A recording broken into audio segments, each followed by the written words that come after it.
आप सबको नमस्कार। वेलकम टू झलक लाइफस्टाइल ज्योतिष चैनल। आज हम बात करेंगे 2020 के विशेष उपाय और 2021 में लाभ उपाय। दोस्तों, आप सब लोगों ने कभी सोचा है, कभी ऐसा पाया है कि हमारे घर में कौन सा स्थान ऐसा है जहां पर कि नवग्रह विराजमान होते हैं, नवग्रह वहां निवास करते हैं। ड्राइंग रूम है, लॉबी है, आपका बरामदा है, आंगन है, बेडरूम है, डाइनिंग रूम है, किचन है, टॉयलेट है, बाथरूम है। ऐसी कौन सी जगह है हमारे घर में कि जहां पे नवग्रह जो है निवास करते हैं? तो मैं आपको बताने जा रही हूं। यहाँ पे ये आज की वीडियो रहेगी किचन के विशेष उपाय। दो जगह ऐसे हैं जहां पर कि नवग्रह निवास करते हैं। एक है जिन घरों में भी मंदिर स्थान है या पूजा स्थान है। तो आप देखते होंगे कि बहुत घरों में जो है घर में ही मंदिर बना हुआ होता है, वहां पे बाकायदा से मूर्तियां होती हैं, विराजमान होती हैं। और कुछ जगह में आप देखें तो खाली जो है एक छोटा सा स्थान बना हुआ होता है और वहां पे एक या दो तीन फोटोएं होती हैं, तो वह पूजा स्थान होता है। वह कोई स्लैब हो सकती है, कोई छोटी सी अलमारी हो सकती है, ऐसी जगह पे। और कुछ घरों में ऐसा कुछ नहीं होता है। तो एक स्थान जो पूजा का स्थान है आपका, वहां पर नवग्रह निवास करते हैं। दूसरा स्थान है हमारा किचन। किचन में नवग्रह निवास करते हैं। वो कैसे, आइए जानते हैं। देखिए, नवग्रह क्या है आपके? सूर्य, चंद्र, बुध, बृहस्पति, शुक्र, शनि, राहु और केतु। किचन एक हमारा ऐसा स्थान है कि जहां पर इन 9 के 9 ग्रहों से रिलेटेड जो सामान है वह वहां पर होता है। और उस सामान का ही समन्वय अगर आपका सही है, बैलेंस ठीक है, तो आपकी किचन में नवग्रह शांति से हैं, निवास कर रहे हैं और वह आपके लिए जो है बरकत लाएंगे। घर में सुख, शांति, समृद्धि रहेगी। जो सूर्य हैं वह गरम मसालों की अधिष्ठाता है, उनके अधिकार क्षेत्र में मसाले आते हैं। चंद्र हैं, उनके अधिकार क्षेत्र में लिक्विड्स हैं, जल है, दूध है और जो भी लिक्विड पदार्थ जो आप भोजन बनाते हैं। फिर बुध की बात। बुध में जो है, जो भी हमारे बर्तन हैं, जो डब्बे हैं, बॉक्सेस हैं, वह बुध का स्वरूप लिए हुए हैं। और अगर जो चीज हमारे जो जिसमें कि फ्लावर्स हैं, जैसे कि लौंग है, जावित्री है, तो यह भी जो है मसाले भी बुध के भी कंट्रोल में आते हैं, बुध का स्वरूप भी है। अब बृहस्पति, बृहस्पति का आप जानते ही हैं कि हल्दी उनका एक बहुत ही इंपॉर्टेंट पदार्थ है। और इसके साथ साथ जो भी किचन में हमारे इनोवेशन होता है, किचन में हम जैसे कोई नई डिश बनाते हैं, नई नई डिश बनाते हैं, तो वहां पर बृहस्पति जो है वह उनका इंपॉर्टेंट पार्ट प्ले करते हैं। अब आई बात शुक्र की। शुक्र क्या है? शुक्र जो है वो ऐश्वर्य, अच्छी अच्छी स्वादिष्ट पदार्थ, क्विजीन्स जो हम बनाते हैं वह शुक्र के अधिकार क्षेत्र में। शनि के अधिकार क्षेत्र में है जो आपके बर्तन हैं, स्टील के बर्तन हैं या मेटल के बर्तन हैं, कॉपर है, तांबा है। कॉपर के बर्तन जो हैं वह आपके सूर्य के अधिकार क्षेत्र में, पीतल के वह आपके बृहस्पति के अधिकार क्षेत्र में, और जो स्टील के बर्तन वह शनि के अधिकार क्षेत्र में, जो कांसा है वह भी बुध के अधिकार क्षेत्र में। तो दोस्तों, इस प्रकार से आपके बर्तनों का जो है हमारी गवर्निंग प्लैनेट्स हुए। अब रहा राहु और केतु। तो राहु के लिए क्या है कि जो भी आपके इलेक्ट्रिक अप्लायंसेस हैं, आपका हीटर है, आपकी हॉट प्लेट है, आपका इंडक्शन है, आपका गैस है, गैस में अग्नि भी आ गई, वहां पे आप अग्नि प्रदीप्त कर रहे हैं, तो वह मंगल का क्षेत्र भी आ गया। ठीक है। राहु में इलेक्ट्रॉनिक अप्लायंसेस, आप सैंडविचेस बनाते हैं, इलेक्ट्रिक के कोई भी अप्लायंसेस है, आपकी मिक्सी है, वह सारे राहु के अधिकार क्षेत्र में। और आपका चकला और बेलन वह राहु और केतु दोनों के अधिकार क्षेत्र में। और जो आपके अन्य चीजें हैं, छोटे छोटे इक्विपमेंट्स हैं, जैसे कि मधानी हो गई जिससे कि हम साग मिक्स करते हैं, इस तरह के जो हैं, जो जिन चीजों से आप शेक करते हैं, तो वहां पर केतु का भी अधिकार क्षेत्र है। जहां पे बहुत ज्यादा मूवमेंट है तो वहां पे केतु का अधिकार क्षेत्र आ जाता है। लस्सी बनाते हैं, शेक्स बनाते हैं आप, तो वहां पे केतु भी क्रियान्वित होते हैं। तो इस प्रकार से दोस्तों 9 के 9 ग्रह जो हैं आपके किचन को गवर्न करते हैं और उनका वह निवास स्थान है। अब हमारी किचन जितनी ज्यादा बैलेंस होगी उतना ही सुंदर आपका भोजन बनेगा और उतना ही आपके घर वालों को सबको टेस्टी लगेगा। और जब वो ऐसा बैलेंस्ड फूड खाएंगे जो बैलेंस्ड किचन में बना हुआ है, और फिर अगर सोने पे सुहागा, अगर आप बैलेंस्ड फूड बनाते हैं, सारे ही पदार्थों को लेकर के बनाते हैं, तो वहां पे सोने पे सुहागा और घर में जो है आपस में सबका समन्वय बहुत खूबसूरत होगा, लड़ाई झगड़े कम से कम होंगे।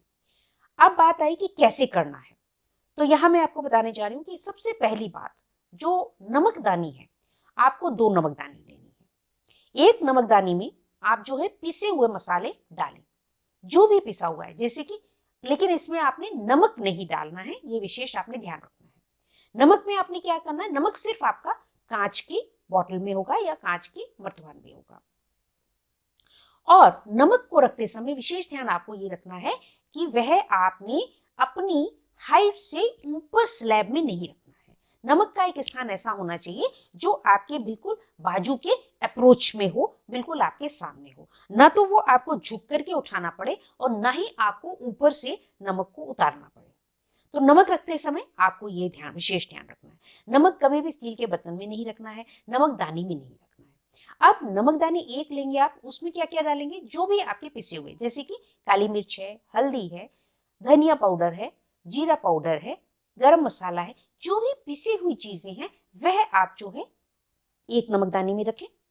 और दूसरी में आप जो है जो साबुत मसाले आपके हैं, जैसे कि साबुत जीरा है, अजवाइन है, काली मिर्च है, जावित्री है, आपकी लौंग है, इस तरह की जो चीजें हैं, जो साबुत हैं आपके मसाले हैं, वह आपने जो है, सौंफ हो गई, तो ये आपने जो है दूसरी नमकदानी में रखनी है।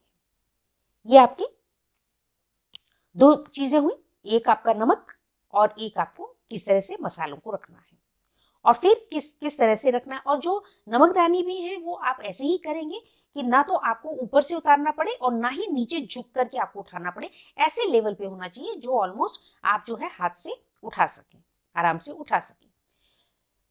तो ये हुआ। और हमेशा मित्रों एक काम विशेष ध्यान रखें कि हर नमकदानी के अंदर, हर मसाले के अंदर आप अलग चम्मच रखें।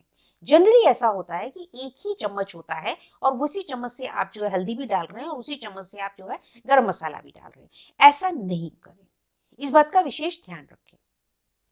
अब बात आई, एक आपको भी लिंक भी यहाँ मिलेगा, एक मैंने विशेष बताया था कि आपकी रसोई में कम से कम 3 बर्तन पीतल के जरूर होने चाहिए।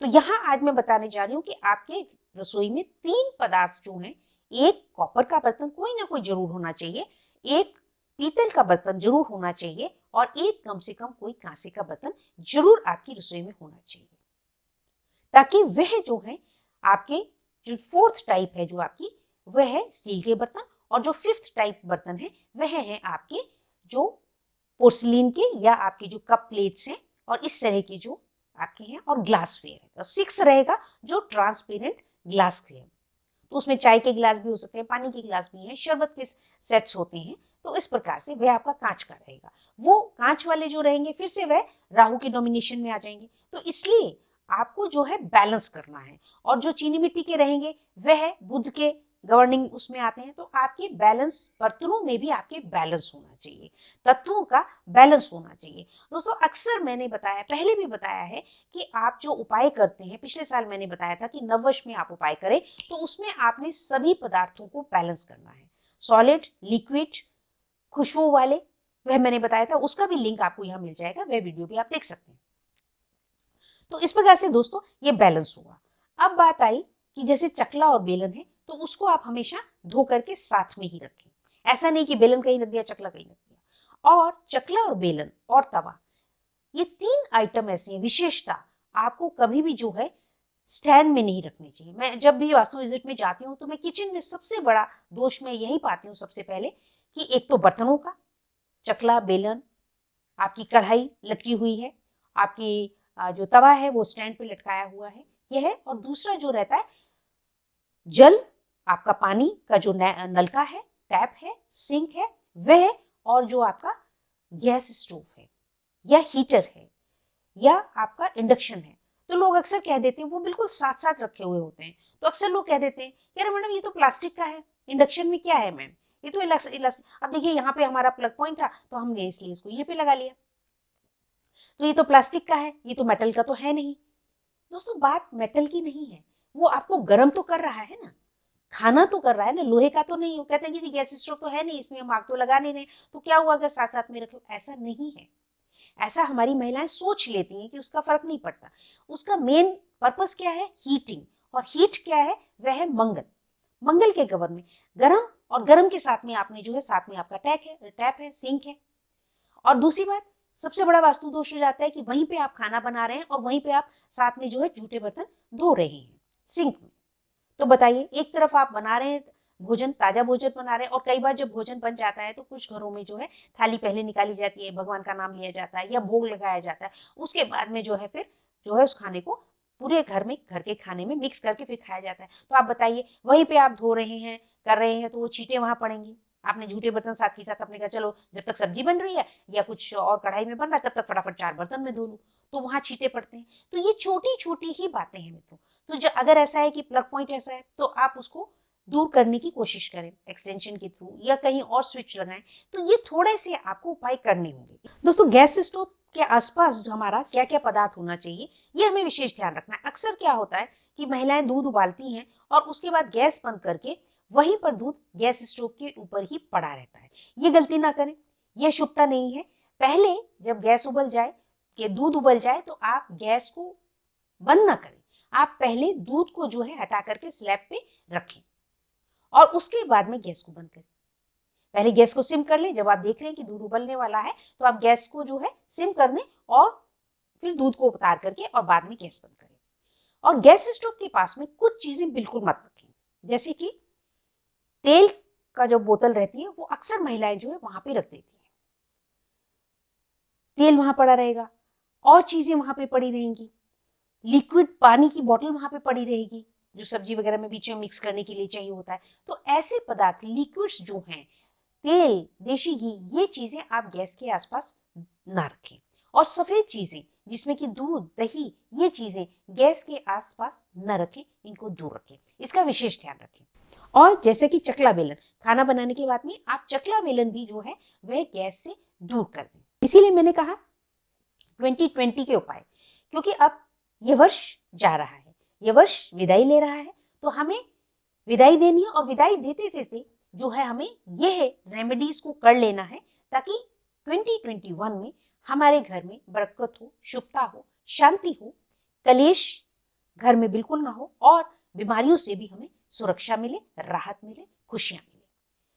तो इस प्रकार से दोस्तों यह मैंने आपको सभी ग्रहों के बारे में बताया है।